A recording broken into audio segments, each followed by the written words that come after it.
एक सवाल ऐसा भी। एक प्यारी सुबह दरबार हंसी के ठहाकों से गूंज रहा था। तब उस वक्त एक अनजान आदमी वहाँ आ पहुँचा और बादशाह अकबर से बोला, अरे वाह, आज दरबार में राजा बिरबल के बिना इतनी रौनक छाई हुई है। उसे देख बादशाह अकबर चौंक गए और पूछा, आपकी तारीफ, और तुम बिना इजाजत के हमारे दरबार में कैसे घुसे? ये क्या महाराज, आप भूल गए? हमने तो आपको हमारे आने का समाचार पहले ही दे दिया था। मैं हूँ पड़ोसी राज्य का मुख्यमंत्री मनमुखिया सिंह। सिर्फ पड़ोसी राज्य नहीं, हमारा दुश्मन राज्य कहो। हमने सुना है आपके राजा हमसे शांति चाहते हैं, इसीलिए हमने आपको आने की अनुमति दे दी। कहो, क्या संदेशा है तुम्हारा? जी बिल्कुल, मैं शांति का प्रस्ताव तो लाया हूँ, पर हमारे महान राजा की एक शर्त है। ये सुन दरबार के बाकी मंत्री क्रोधित हो गए और आपस में खुसफुसाने लगे। कहो।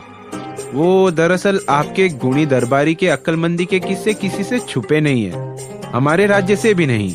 ये सुन शातिर मंत्री के मन में खुशी की लहर जाग पड़ी और वो तुरंत बोला, अरे वाह वाह वाह, मेरी अकल के चर्चे पड़ोसी देश तक पहुंच गए। तुम सच में इतने बुद्धू थे या अभी दरबार में आने से पहले कहीं गिर गए थे?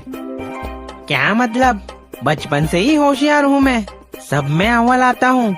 देख नहीं रहे, पड़ोसी देश तक पहुँच गए मेरे चर्चे। अगर तुम इतने ही अक्लमंद होते तो ये बात समझ जाते।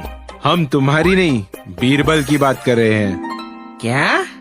अगर आप दोनों की बेअक्ल वाली बातें खत्म हो गई हो तो हम मुद्दे की बात पर आए। क्या शर्त है तुम्हारे दुश्मन राजा की? बात ऐसी है महाराज कि आपके प्रिय बिरबल की चतुराई के किस्से दूर दूर तक हवा में उड़ रहे हैं। बस फिर उड़ते उड़ते खबर हमारे राज्य पहुंची, पर हमारे राजा का मानना है कि सारे राज्यों में हमारा दरबारी, खासकर कि मैं, सबसे ज्यादा बुद्धिमान हूँ। इसीलिए उन्होंने मुझे बिरबल को चुनौती और आपको शांति का प्रस्ताव देने भेज दिया। ठीक है, अब शर्त क्या है बताओ। शर्त आसान सी है, मैं बिरबल से कुछ प्रश्न पूछूंगा।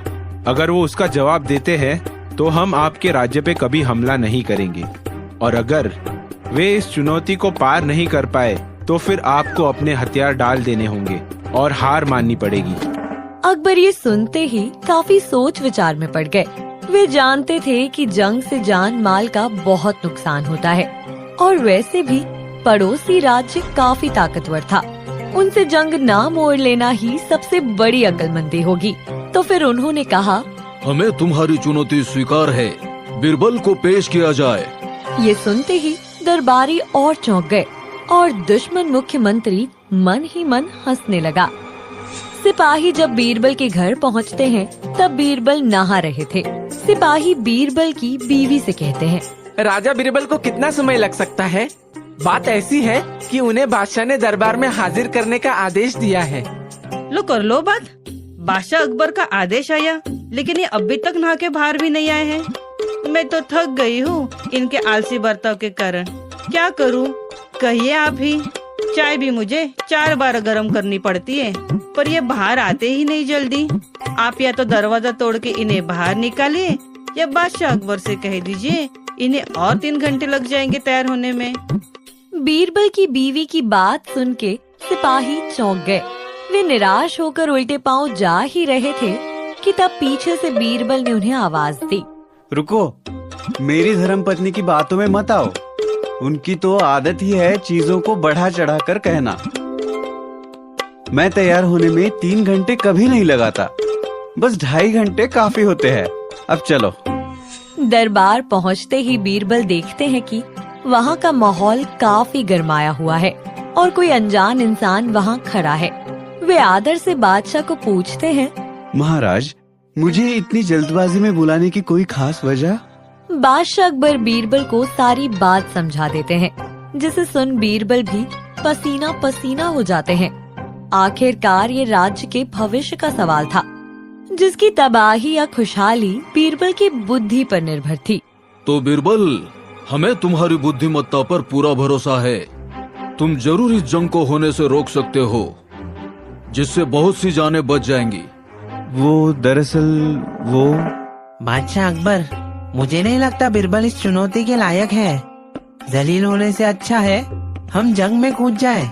नहीं, हम बीरबल को अच्छे से जानते हैं। वे बिना हथियार उठाए किसी भी चीज पर जीत हासिल कर सकते हैं। बादशाह का इतना भरोसा देख बीरबल की आंखें नम हो गई और उन्होंने उस चुनौती को स्वीकार कर लिया और दुश्मन मंत्री से कहा, कहिए, क्या सवाल है? पहले तो आप ये बात बताइए कि आपको एक कठिन सवाल का जवाब देना है या 100 आसान सवालों के जवाब देने हैं। इस पर बीरबल ने एक क्षण विचार किया और बोले, मैं एक कठिन सवाल का जवाब देना चाहूँगा। ये क्या बेवकूफी है बीरबल, तुम हमारी नाक कटवा कर मानोगे। वो दरअसल मैंने अपनी धर्मपत्नी को शाम को बाजार ले जाने का वादा किया है। 100 सवालों का जवाब देते देते तो रात हो जाएगी। उसके बाद राज्य बचे या ना बचे, मैं तो निश्चित ही नहीं बचूंगा। ये सुन सभी हंस पड़े और दरबार का माहौल थोड़ा ठंडा हो गया। बहुत खूब, तो बताओ, मुर्गी पहले आई या अंडा? ये सुन पूरा दरबार सोच में डूब गया, लेकिन बीरबल ने तुरंत जवाब देते हुए कहा, जी, मुर्गी पहले आई थी। ये सुन दुश्मन मंत्री ने पूछा, वो कैसे? क्षमा चाहता हूँ, पर चुनौती के अनुसार आपने सिर्फ एक सवाल पूछने का वादा किया था, जिसका जवाब मैंने दे दिया, तो आपके अगले सवाल का जवाब मैं नहीं दे पाऊंगा।